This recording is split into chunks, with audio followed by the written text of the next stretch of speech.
Calypso's reply, Orcula burst into loud laughter. Are you telling me this thing came out of Pierre, the man who gave up on his life? With a sharp sneer, she tossed Calypso back into her cradle. I will postpone judgment on that thing. Put it into the education institution this summer, she ordered her aide before turning to leave. But just before stepping out, Orcula glanced back, her eyes cold and voice serious. If you don't show results at the institution, you will be expelled. A terrifying smile spread across her face.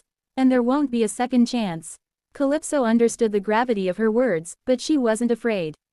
She only needed to endure until she grew up and leave this family forever. Her mind began to spin.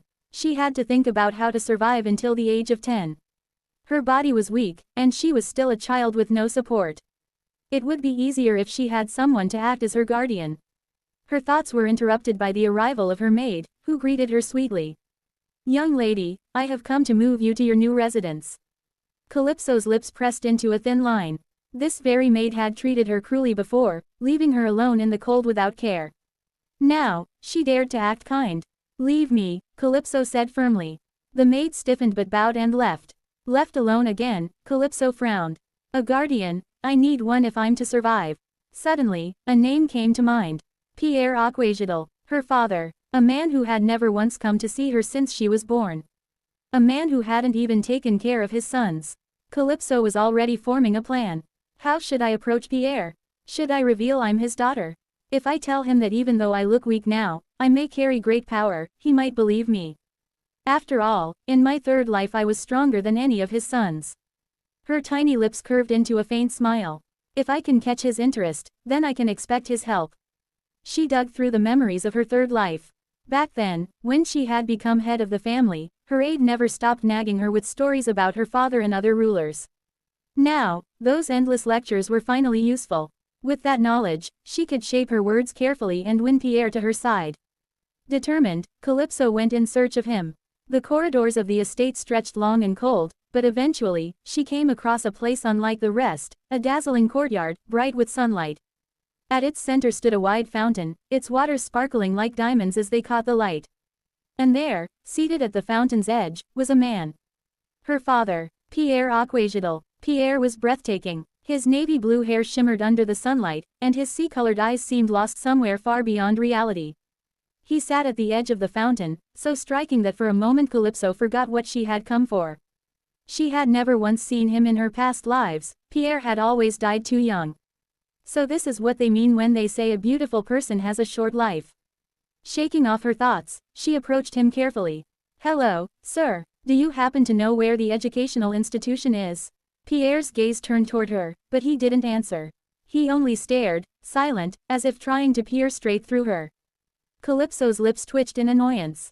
Ignoring me, huh? But at last, he spoke. You've taken the wrong path for a while now. Her eyes blinked in surprise. That wasn't what she had expected. Pretending not to know him, she pressed on. I really have to go there. Can't you take me? Pierre's gaze drifted away. His tone was detached. No, go back the way you came from. Calypso's little jaw tightened, cold as ice. But I'm not giving up that easily. She struggled to climb onto the fountain's edge beside him, her small legs kicking awkwardly until she managed to sit. From her tiny bag, she pulled out a handful of dried fruit. Sir, she offered with a bright smile, this is dried fruit I bought. Do you want one? Pierre didn't reply. Calypso popped one into her mouth instead, crunching happily. She hadn't expected him to accept it anyway. Silence settled over the courtyard, heavy and still. Until Calypso broke it again. Don't you have any friends, sir? Are you always alone? Her voice softened, thoughtful. If so, then, you must be lonely. Like me. Pierre remained quiet, his expression unreadable. Calypso puffed her cheeks in annoyance. Fine, don't answer. I should go now. She hopped down cheerfully, waving her small hand. Goodbye, sir. See you again. He watched as her tiny figure skipped back the way she came. When she was gone, Pierre finally whispered to himself. Is she, my daughter? He wondered if she truly didn't know who he was. Yet her face, her presence, there was no mistaking it. The bloodline of the direct family was always distinct, never to be confused with the collateral branches. And that was precisely Calypso's plan. She didn't need to claim him outright, not yet. All she needed was to spark his curiosity. When she reached her residence, Calypso heard the maids talking badly about her being useless, powerless. She didn't care and walked straight into her room. This place was where they usually sent children who couldn't awaken their abilities. Calypso lay on her bed and thought. To survive in this harsh environment, she needed Pierre's help. The next day, Calypso came out in the morning, planning to meet Pierre. She roamed around the corridors with her tiny body, grumbling under her breath about how weak she was. In my third life, I awakened the power of water after finding the treasure, Linnaeus. But right now, I can't rush out to look for it. So, for now, she decided to meet Pierre instead. On her way to the courtyard, voices reached her ears. She quickly hid in a corner and peeked out. They said a direct descendant was coming here. One child whispered, I get it, but why? They say she can't even use the power of water. And that kid's going to be sold off as the dragon's bride, another answered. They said she was recognized and moved to the main house. We'll have to discipline her then. It'll interfere with Bayan's plan otherwise. Calypso listened closely, her eyes narrowing at the name. Bayan, he was the eldest son of her uncle, a twisted tyrant. She glanced at the children. Their families must have already sworn loyalty to Bayan. Orcula planned to choose her successor from one of her grandchildren, so it wasn't unreasonable that those who supported Bayan would ignore the other direct descendants. I need to leave. I don't have the ability to protect myself yet. Just as she turned to sneak away, her foot pressed down on a dried stick. Crack! The sound echoed sharply. It's her! The children shouted. Calypso froze for a second before bolting, her small legs pumping as fast as they could. Behind her, the children ran after her, trying to catch her. Running as far as she could, Calypso's tiny legs gave out. Her foot slipped, and she fell to her knees. Before she could get up, the boys caught her. Hey, are you really a direct descendant?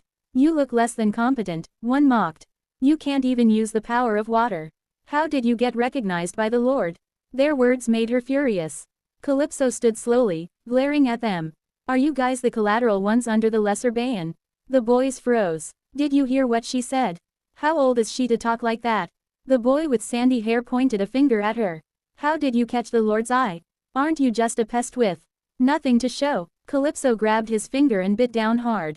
Ah, damn it, he shouted, pulling his hand away. Blood welled at the tip. She spat and yelled, if I'm a pest, then you're worse than land creatures. You barbaric fish heads. Both boys were stunned by her words. You guys think my dad will stay quiet about this? She sneered. Your dad? The boys exchanged looks. Could it be Lord Pierre? A sudden chill ran down their spines. Don't lie. Why would Lord Pierre bother with you when you're nothing but a disappointment? One snapped. Calypso smirked calmly. What did you say? I was on my way to meet Dad right now.